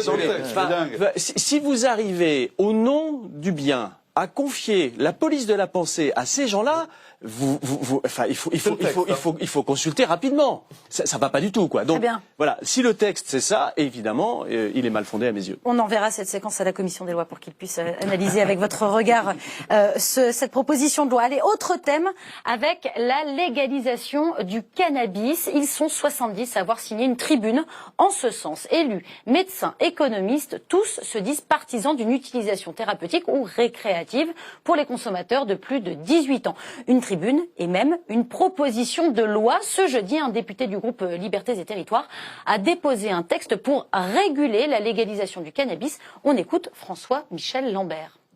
Comme la légalisation fait la démonstration dans d'autres pays de ce qu'elle a permis de changer, elle ne va pas tout changer, mais de faire baisser très fortement la tension due au trafic illicite et à la consommation de tout et n'importe quoi, eh bien, l'intelligence politique voudrait que, aussi en France, on ne traîne pas et qu'on aille vite dans la légalisation du cannabis.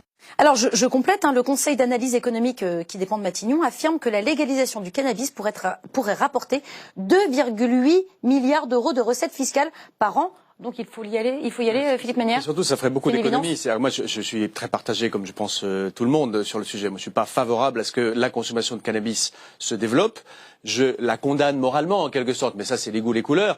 En revanche, je trouve que, au nom des libertés d'une part, et surtout en termes d'efficacité, ça devient presque indéfendable aujourd'hui. Et donc, pour reprendre le chiffre sur lequel vous m'interrogez, oui, il y aurait certainement des recettes fiscales comme il y en a sur le tabac. D'ailleurs, elles montraient rapidement, parce que si vous filez la métaphore jusqu'au bout, c'est que les recettes fiscales sur le tabac, l'État n'a pas tendance à les diminuer tous les ans. Absolument. Mais surtout, on ferait de très considérables économies sur ces questions de maintien de l'ordre. Et on pourrait redéployer, enfin pas forcément des économies qu'on pourrait chiffrer, mais on pourrait utiliser à des choses plus utiles des représentants des forces de l'ordre qui aujourd'hui font des choses qui honnêtement servent pas à grand chose. Il n'y a pas de poursuite, etc. Donc on arrête des mômes qui ont 3 grammes, 5 grammes, je sais pas exactement. Mais on se trouve dans des situations où on essaye d'appliquer, quand la prévalence de la consommation est devenue 600 millions d'euros. Je le déplore, mais quand la prévalence de la consommation est devenue massive, lutter contre ce phénomène est devenu, quoi qu'on pense sur le fond, inutilement dispendieux et presque indéfendable. Alors c'est indéfendable, Sébastien Chenu ? Je dis ça à la mort dans l'âme, pardon, je voudrais être bien précis là-dessus. On l'a bien. Bon, d'abord, il y a 2 débats. Il y a le cannabis thérapeutique et puis il y a le cannabis dit récréatif. Alors qui sera expérimenté Non mais le cannabis thérapeutique, moi je ne suis pas médecin et je fais confiance aux plus hautes autorités médicales de notre pays pour savoir si on peut soulager la douleur d'un certain nombre de personnes grâce à une utilisation thérapeutique. Agnès Buzyn est plutôt c'est pas contestable. Non mais je pense que c'est important de le dire, ça fait partie des choses sur lesquelles on peut peut-être avoir un consensus. Moi en demeurant, je pense que l'interdit doit demeurer sur le cannabis. Pourquoi ? Je pense d'abord que c'est une substance toxique. Enfin, je le pense. Un certain nombre de médecins le pensent. On me dirait c'est pas la seule. Oui, déjà, on a déjà beaucoup à faire. Comme l'alcool on a déjà beaucoup à faire avec l'alcool et la cigarette, et on voit l'argent que nécessite en campagne de prévention toutes ces toxicités. Je suis pas persuadé que légaliser une substance toxique ce soit le rôle du législateur. Mais surtout, je pense, on nous dit mais tout ça va rapporter, c'est un peu cynique même, des millions d'euros. J'entendais un de mes milliards d'euros, un de mes collègues dire oui, ce sont des milliards d'euros et des millions d'emplois qui sont à la clé. Alors pas des millions d'emplois, entre 27 500 et 57 000 emplois en France. J'ai repris le terme de mon collègue Mendes. Je vois que dans les pays où on a développé ceci, les chiffres n'ont pas été à la hauteur des attentes, si j'ose dire. C'était les chiffres que j'ai regardés, notamment regardez aux dans le États-Unis. Colorado. particulier. Je vois également que dans un certain nombre de pays, j'ai fait mes petites recherches, je suis pas un spécialiste étant non-fumeur d'aucune, j'ai de multiples autres vices, mais pas la ces fumée. inclinaisons-là. Très bien. Il y a aussi un trafic qui s'adapte. Un autre type de trafic surgit. Et d'ailleurs, les pays qui ont ouvert tout ça, bah oui, parce que les pays qui ont ouvert tout ça, comme les Pays-Bas ou comme l'Uruguay ou comme le Canada, se sont trouvés face à ces difficultés-là. Et aujourd'hui, ils le reconnaissent. Et on peut aujourd'hui considérer que c'est une vraie difficulté qui va au-devant nous. Moi, je pense que l'interdit doit demeurer. On a des campagnes de prévention. On a probablement des choses à dire sur ce sujet-là. Faire un débat ne m'apparaît pas inopportun, même s'il revient régulièrement. Mais je pense que l'interdit doit demeurer. De toute façon, le gouvernement a dit, à travers Elisabeth Borne, ce ne sera pas pour tout de suite. Hein, mais il y a déjà une réalité, c'est que l'interdit ne fonctionne pas. Oui, c'est ça. La vraie réalité. Mais on adapte les outils, mais la vraie réalité, c'est que la banalisation du cannabis dans la société française est de très loin de ce qu'on dit. Plus gros pays consommateur. Mais bien sûr. En Europe. Donc ça ne fonctionne pas. Y compris par tête d'habitant. C'est pas seulement. Deux, ça pousse quand même. Alors je vais faire du cinéma à l'envers, mais ça confronte certains de nos jeunes, nos adolescents, à une population qui leur vend des choses, voilà, où le contact est pas forcément, c'est pas les meilleures fréquentations qu'on puisse avoir. On vend un peu n'importe quoi. Ouais, on a peut-être là une marge de manœuvre aussi. On vend un peu n'importe quoi. On a des trafics parallèles, des économies parallèles qui polluent la vie dans nos quartiers, qui font un truc incroyable. Donc la légalisation, ça permet de sortir d'une grande hypocrisie, première chose. Deux, de savoir aussi ce qui est sur le marché, ce qui circule en termes qualitatifs et de santé publique. Trois, ça libère ce qu'on disait de la répression qui ne fonctionne pas pour de la prévention. Et alors il y a des endroits, des expériences intéressantes où on s'est rendu compte que quand on l'avait légalisé, par exemple, ça diminuait la consommation d'alcool. Parce que l'interdit est un facteur d'attraction. Voilà. Et quant aux autres trafics, malheureusement, qui existent, que ce soit du crack ou de la cocaïne, etc., c'est devenu déjà il y a déjà une démocratisation de ces trafics-là dans les banlieues. Mais je suis pas certain. Mais si on suit votre logique, à partir du moment où c'est démocratisé, il faudra un jour aller vers ça. Je ne suis pas certain qu'historiquement, par exemple aux Pays-Bas, je ne suis pas certain que les coffee shops ont fait augmenter les autres trafics. C'est l'international qui a fait augmenter les autres trafics. Mais c'est pas lié automatiquement. Donc moi je pense qu'aujourd'hui il faut sortir de ce truc-là qui est vraiment une grande hypocrisie nationale. Et moi je vais vous dire mon sentiment. On va y arriver naturellement. D'autant que ce produit, même le produit, alors il est plus dangereux dans la rue que quand on le maîtrise, mais il faut le dire aux Français, l'alcool fait beaucoup plus de ravages dans le pays, ou le tabac. D'après la Tribune, le cannabis c'est moins dangereux une fois le cerveau formé que l'alcool qui tue prématurément 41 000 personnes. Ou l'industrie du tabac, il y a eu un scandale aux États-Unis où ils injectaient des produits qui rendaient accro à la première cigarette. On est quand même dans un truc où on marche un peu sur la tête. Alors pour ou contre, Christophe Aguilera? J'irai dans le même sens. Je crois qu'il ne faut pas rentrer par l'affaire financière. Tant mieux s'il y a 2 milliards de taxes, ça pose aucun problème. C'est pas ça l'essentiel. L'essentiel, c'est qu'on est le pays le plus répressif d'Europe. Et on est le pays qui fume le plus, y compris par tête d'habitant. Donc il y a un problème. Bon, c'est en effet des provocations. Il y a toute une série de mécanismes, y compris psychologiques, qui expliquent ça, mais ça ne fonctionne pas, c'est tout. Bon. Et si on durcissait les peines, ça fonctionnerait pas mieux. Bon. Et je pense qu'il faut prendre le problème à l'envers et regarder ce qui s'est passé quand il y a eu des prohibitions. La prohibition américaine sur l'alcool dans les années 20 a entraîné une explosion du banditisme. C'est Al Capone. Enfin, on a tous vu les films, Les Incorruptibles, etc. Bon. Et quand ça ne marche pas, il faut en tirer les leçons. Et à l'inverse, moi je suis entièrement d'accord avec l'idée que ça diminuerait considérablement la criminalité et tous les problèmes qu'on peut rencontrer dans certains grands ensembles où des jeunes vivent de ça aujourd'hui. Ça permettrait en effet de contrôler la qualité de ce qui circule. Et on a aujourd'hui beaucoup d'endroits où ça se fait. Aux États-Unis, c'est pas l'État fédéral, c'est par État que c'est en train d'évoluer. Il y a des référendums qui sont gagnés là-dessus. En Europe, beaucoup de pays ont changé d'avis sur cette question. Ce qui m'inquiète en revanche un peu, c'est que la classe politique française, et vous en êtes malheureusement un peu le symbole, est très verrouillée là-dessus. De Manuel Valls à vous. Un mot sur l'hypocrisie. Vraiment très court. L'hypocrisie globale, c'est qu'aujourd'hui on a intégré les ressources du trafic de drogue dans le calcul du PIB. C'est quand même un truc incroyable. Pour arriver aux 3%. Allez, à présent, je voudrais vous montrer ce chiffre en une du Figaro cette semaine. Plus de 70 millions de réfugiés et déplacés fin 2018 selon l'ONU. Plus précisément, ce sont 70,8 millions de personnes déracinées ayant fui des guerres ou des persécutions d'après le rapport annuel de l'Agence des Nations Unies pour les réfugiés. Qu'est-ce qu'on fait, Sébastien Chenu? Comment on accueille ces personnes déracinées? Non, mais le problème, il est devant nous. Il n'est pas derrière nous. Là, les réfugiés, ce sont des gens qui fuient leur pays pour des causes de guerre. C'est bien ça ce qui se passe dans le monde. Mais demain, le problème des migrations au sens large, il est devant nous. Les migrations climatiques, si l'avenir c'est de dire que le continent africain doit déménager sur l'Europe, alors nous n'en sortirons pas, ni eux ni nous d'ailleurs.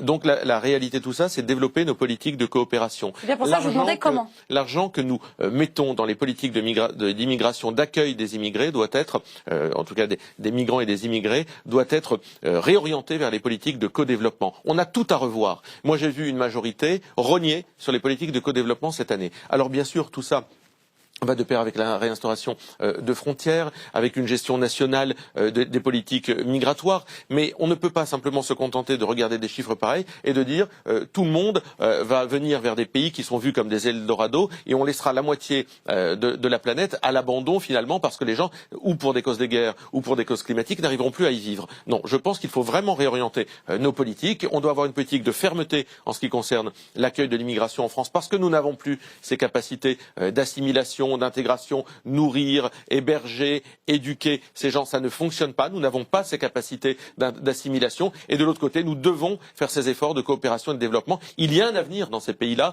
pour ces populations-là. Ils peuvent être heureux chez eux, ils peuvent être heureux là où ils sont nés, ils ont un avenir là-bas, mais c'est aussi notre responsabilité. Pas de l'immigration. Regardons d'abord. C'est pas la même chose. C'est pas la même chose. Regardons d'abord les chiffres et où sont ces réfugiés. C'est ça. Parce que il y a eu en effet en 2015 l'arrivée d'1 million de réfugiés qui pour l'essentiel venaient du Syrie ou en tout cas du Moyen-Orient à cause de la guerre en Syrie et en Irak.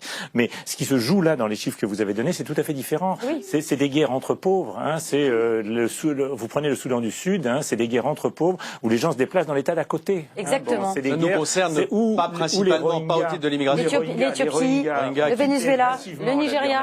Ils s'installent au Bangladesh, juste à côté, parce que c'est des pauvres qui s'installent juste à côté de là où ils étaient auparavant. C'est de ça dont on parle. Et c'est en effet des chiffres qui sont considérables, qui montrent que là, il y a des problèmes géopolitiques. Constante augmentation depuis 2009. Constante augmentation.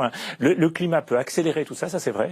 Je partage l'idée que les réfugiés climatiques, c'est un problème qui va venir bientôt, et ce qui rend encore plus urgent le fait d'agir plus fermement que ce qu'on le fait sur les questions climatiques, ce qui est encore un autre dossier. Bon, mais les chiffres en Europe, en France, etc. aujourd'hui sont tout petits. Je ne parle pas de 2015. En 2015, il y a eu l'arrivée des Syriens, principalement en Allemagne, en Autriche. La France en a accueilli. L'Allemagne a ouvert ses portes. Ont énormément augmenté. Un tout petit peu, mais on est à et personne ne repart. Oui, mais personne ne repart. Mais on n'en est pas du tout à ces 70 millions.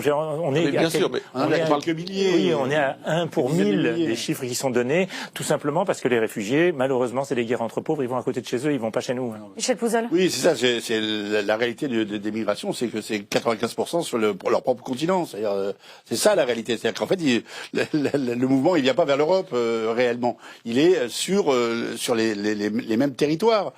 Ça, c'est une vraie réalité. Je crois qu'il y en avait fait l'étude, même au moment de la Syrie, il y avait quand même. Oui, la majorité restait tout en Turquie au Liban. Et au Liban. Et donc, ceux qui arrivaient en Europe, c'était 5 sur 100, et 3,5 étaient en Allemagne, et 1,5 était pour le reste de l'Europe. Donc c'est pas le grand remplacement. Une fois qu'on a dit qu'ils allaient d'un pays à l'autre, dans le pays voisin, il faut régler les. Non mais on est d'accord. Et là où je suis d'accord avec vous, c'est que la grande problématique de la migration, elle va arriver avec l'immigration climatique. Et là, on sera dans une autre dimension. Et effectivement, mais je reste persuadé que ce n'est certainement pas en créant des murs, des barrières, ce qu'on a fait en Europe, qu'on réglera ce problème-là et qu'on affrontera. C'est en le prévoyant. Vous notez pour la coopération que ma proposition est équilibrée. Elle est celle de se protéger d'un déferlement migratoire qui ne provoque que des conflits, mais également de développer et de revoir complètement nos politiques de coopération sur lesquelles il y a quand même beaucoup à dire. Non, mais il faut dire aussi qu'aujourd'hui, nous ne sommes pas dans un pays qui a subi un déferlement migratoire. C'est faux. Philippe Magnard. Non, très brièvement, moi je suis absolument d'accord avec ce qui a été dit. Il ne faut pas confondre les problèmes. La question de l'immigration est légitime. Il est parfaitement normal de l'aborder, savoir si on trouve que c'est bien, qu'il y ait un flux d'une certaine taille, s'il en faut plus, s'il en faut moins, pour des raisons économiques, sociologiques, d'intégration, d'identité. Tout ça, c'est un débat qui me paraît légitime. Le débat sur les réfugiés est un débat qui n'a rien à voir et qui ne nous concerne que très marginalement. Ouais. Alors, le seul petit point où il y a un recoupement, c'est que même si l'essentiel sont, effectivement, comme vous l'avez très justement, messieurs, dans les pays voisins, vous avez quand même des gens qui viennent demander le droit d'asile et qui en sont déboutés et qui ne quittent pas le pays. C'est un problème, à mon avis, de droit. et c'est un problème social, sociétal, qui mérite d'être abordé. Mais il n'a rien à voir avec les 70 millions de pauvres gens qui, les pauvres, chassant les conflits, vont s'installer effectivement statistiquement. Oui, non, mais pour les réfugiés, on connaît les chiffres, c'est les Albanais, c'est des cas tout à fait particuliers. On vous a tous entendu sur cette question. Donc maintenant, j'en ai une autre à vous poser. Qui remplacera Theresa May fin juillet? Qui sera le prochain Premier ministre du Royaume-Uni? Et si on n'avait pas vraiment besoin d'attendre pour connaître la réponse. En tout cas, hier soir, pour cet avant-dernier tour, c'est Boris Johnson qui est une nouvelle fois arrivé en tête avec 160 voix sur 313, suivi de loin derrière par Jeremy Hunt avec 77 voix. Ils s'opposeront tous les deux fin juillet pour le titre du chef du Parti conservateur. Mais si on tient les paris ici, est-ce qu'on peut d'ores et déjà annoncer la victoire du chouchou des pro-Brexit? Boris Johnson, qu'est-ce que vous en pensez, Philippe Ménière? C'est beau, ça y est, c'est plié? Je voyais un ami britannique qui me disait il y a quelques jours, pardon, je vais le faire en français, le plus grand ennemi de Boris, c'est Boris. Ah.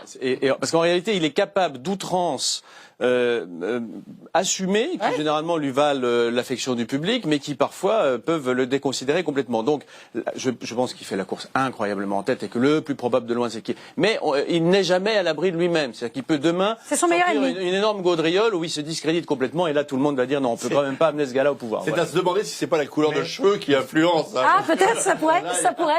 Il y a peut-être quelque chose. Qu'est-ce que vous en pensez, Christophe Guiton? Non, ça peut toujours arriver. C'est le pro-Brexit qui va passer, qui va gagner. Il y a malheureusement beaucoup de chances qu'il gagne parce que la base du parti terroriste, des conservateurs, est âgée, très eurosceptique. Donc il y a beaucoup de chances qu'il ait en effet une très grosse majorité. Et pourtant, Jeremy Hunt arrive derrière. Il défend plutôt une position plus modérée. Parce que les députés ont arbitré en essayant d'avoir un vote raisonnable. C'est-à-dire qu'on va avoir deux positions qui vont s'exprimer.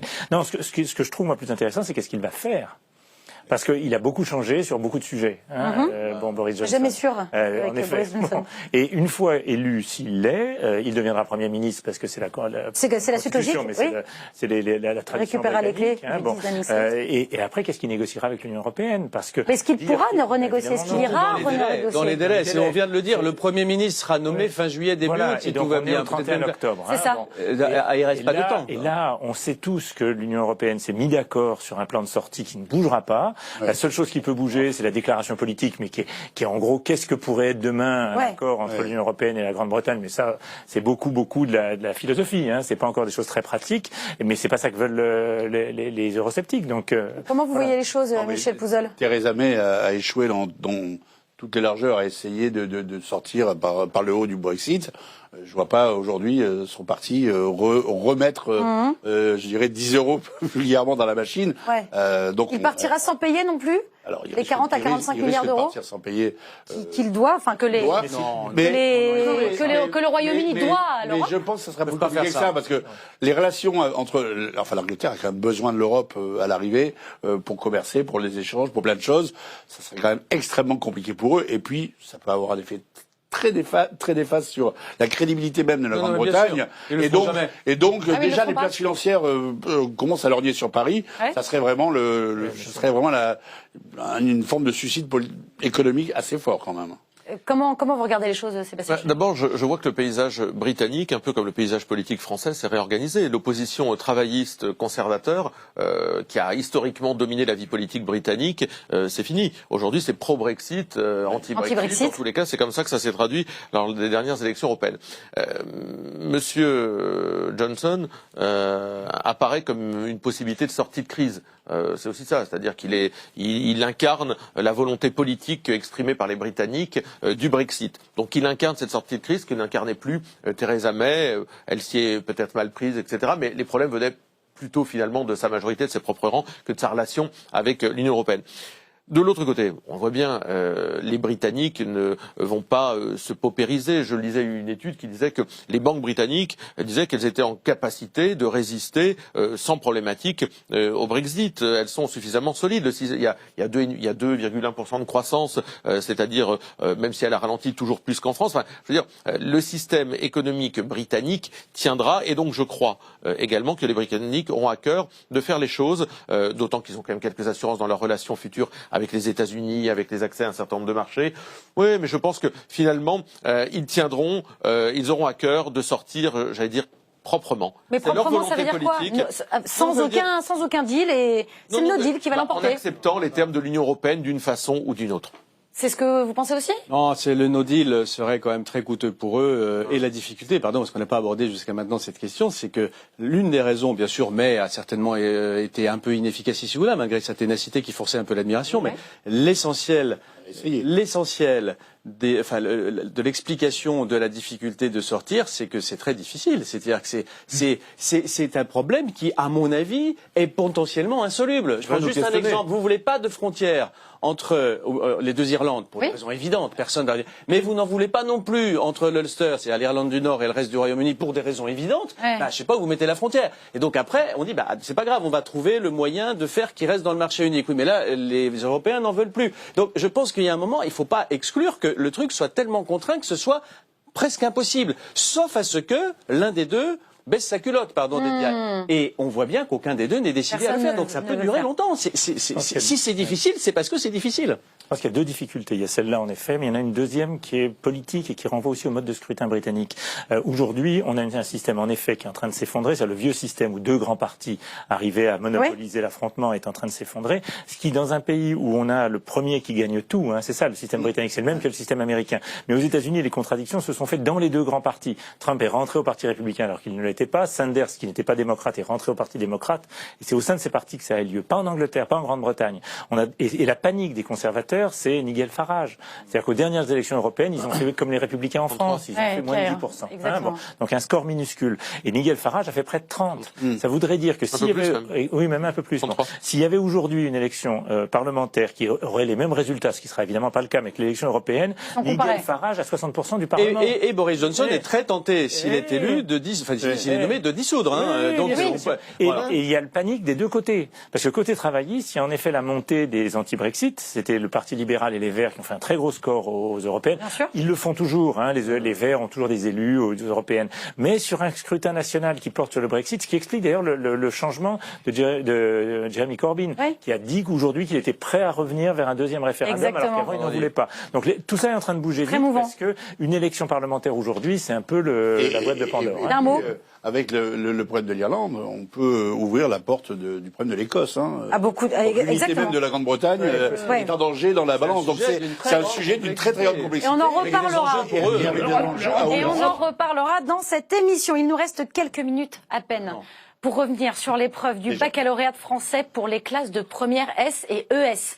4 poèmes pour étudier le rapport à la nature, un commentaire de texte sur le magnifique poème d'André Chédid, Destination Arbre, et pourtant, c'est pas comme si c'était pas dans l'air du temps, surtout pour les jeunes, et pourtant, ils sont plus de 25 000 à avoir signé une pétition pour réclamer un assouplissement des critères de notation, parce que le sujet était, je cite, trop difficile. Je vous vois sourire, Sébastien Chenu. Est-ce que vous, ça vous choque qu'on puisse se plaindre auprès de l'éducation nationale que le sujet était trop difficile du bac? Je vais vous dire qui va vous choquer. Donc, on n'a plus le droit à la fessée. Donc, j'ai envie de dire deux claques. On n'a plus le droit à la fessée, on n'a plus le droit à la claque. D'accord, pas d'appel à la violence, rien du tout, surtout tout ça. Mais enfin, quand même, c'est ridicule, des pétitions pour des sujets plus faciles. Oui, mais donnons le bac directement. Comme ça, tous ces gens, tous ces anges seront contents de l'avoir. On n'est pas loin du compte. Non, mais enfin, soyons un peu sérieux. Philippe Agnère. Non, mais enfin, franchement, c'est ridicule. Alors, cela dit, moi, je trouve qu'il y a aussi beaucoup de ridicule dans le choix des sujets avec cette espèce d'ostentation naturophile. Mais il est très beau, ce poème d'André Chédid. Je le trouve très médiocre. Ah non, il est très beau, vraiment. C'est mon avis. Les goûts et les couleurs. Mais je respecte votre... En revanche, on voit bien que il y a plein de sujets qui étaient surdéterminés par le politiquement correct et la domination de cet esprit selon lequel il faut que l'homme, dans l'urgence... Ça me rappelle ce que Voltaire écrivait à Rousseau, il vous prend, monsieur, quand on vous lit, l'envie de se mettre à quatre pattes et de marcher nu dans l'herbe. C'est cette espèce de folie naturophile qui ressort. Je sais pas, mais enfin, ces profs... Moi, je suis un peu inquiet que les profs ne réfléchissent pas plus loin que l'air du temps. Je pense que ça serait leur boulot, surtout sur des sujets type philosophie, etc. Donc moi, je suis toujours un peu embêté quand je vois ça. On peut pas éviter l'air du temps. L'exemple venant d'en haut, cher Philippe Manière, l'exemple venant d'en haut et de ceux qui nous gouvernent, il ne faut pas s'étonner. Non, mais bon, voilà. Je suis moins choqué. Moi, je vais en profiter du bac pour faire quelque chose qui ne se fait absolument pas, mais pour vous dire toute la fierté que j'ai pour ma fille de 16 ans qui vient de passer son bac et qui termine aujourd'hui. Bah bravo, mais bien sûr. Elle a eu Hernani. Elle est désespérée d'avoir Hernani. Ça a de la gueule. Mais voilà, ça a de la gueule. Donc voilà, je lui fais un gros coucou parce que je suis très fier d'elle. Mais est-ce que vous l'auriez, est-ce que si votre fille, elle vous avait dit, ah non, le sujet était vraiment trop difficile, viens papa, on va signer ensemble la pétition. Alors, je me serais quand même, je me serais pas interrogé sur la pétition, mais sur l'adéquation entre le programme de l'année et le sujet, parce qu'il y a quand même, un cadre pour le bac. Le but, c'est pas de trouver un sujet piège, parce qu'on pourrait chaque année trouver un sujet piège et voilà. Non, mais commenter un poème, si vous savez le faire, lequel qu'il soit, vous le commentez. Enfin, en plus, ce qui est là un peu amusant entre guillemets, c'est que c'est dans des séries scientifiques. C'est le sujet de littérature qui pose problème. Donc voilà, on voit bien que c'est pas la spécialité. Bon, voilà, ça aurait été la trigonométrie. Ça aurait été la trigonométrie. J'aurais tout de suite posé une pétition, mais sur la poésie, non. Dans les filières scientifiques, c'est un coefficient faible, donc il n'y a pas de drame. Voilà. Mais par ailleurs, moi, ça me choque pas du tout qu'il y ait une poésie qui porte sur le rapport à la nature. Je pense qu'aujourd'hui, on a quand même intérêt à se poser cette question. Le problème, c'est qu'il n'y ait plus que ça. Moi, ça me gêne pas qu'il y en ait. Ce qui me gêne, c'est qu'on parle beaucoup de ça. Non, il y a eu aussi Hernani. Voilà, heureusement, sauve l'honneur. Voilà. Est-ce que c'est aux élèves de juger de la difficulté ou non des épreuves de baccalauréat? Moi, j'ai trouvé ce poème, en effet, pas mauvais, je suis d'accord avec vous. Donc, bon, après, on a ça tous les ans. Vous avez vu les arguments de Sarah, il y a quelqu'un qui dit, quand même, c'est bien parce que les élèves savent que c'est la grand-mère d'un chanteur connu. Enfin, si on en est à se défendre en disant, non mais le petit-fils de la femme dont on conteste la production ou l'opportunité d'avoir choisi son texte est connu par les enfants, donc par les étudiants, pardon, par les élèves, ça devient ridicule. Enfin, cette conversation, on ne devrait juste pas l'avoir. Ni nous, ni eux. Il y a des sujets, on passe le bac, on traite le sujet, puis ensuite on dit c'est dommage, j'aurais préféré un autre. Mais qu'est-ce que c'est que cette histoire? Sébastien Chenu. Je redoute qu'en fait Hernani vienne d'une confusion. Ils ont dû penser que c'était Hernani sur M6, la super Hernani. Ah oui, pas mal. Ah oui, d'accord. On l'avait pas. C'était la bonne vanne de Sébastien Chenu. On va terminer là-dessus en attendant de voir quelles notes les téléspectateurs vous donneront ce soir. Eh bien, je vous remercie infiniment tous les quatre d'avoir participé à cette belle émission qui est déjà disponible en replay sur le site de la chaîne parlementaire, mais aussi sur les box Orange. Et pour tous les amoureux du podcast, vous pouvez dorénavant écouter ou réécouter l'émission partout dans le monde grâce aux plateformes comme Spotify, Deezer ou iTunes. On se retrouve vendredi prochain, mais d'ici là, n'oubliez pas que l'important n'est pas de convaincre, mais de donner à réfléchir. Allez, salut!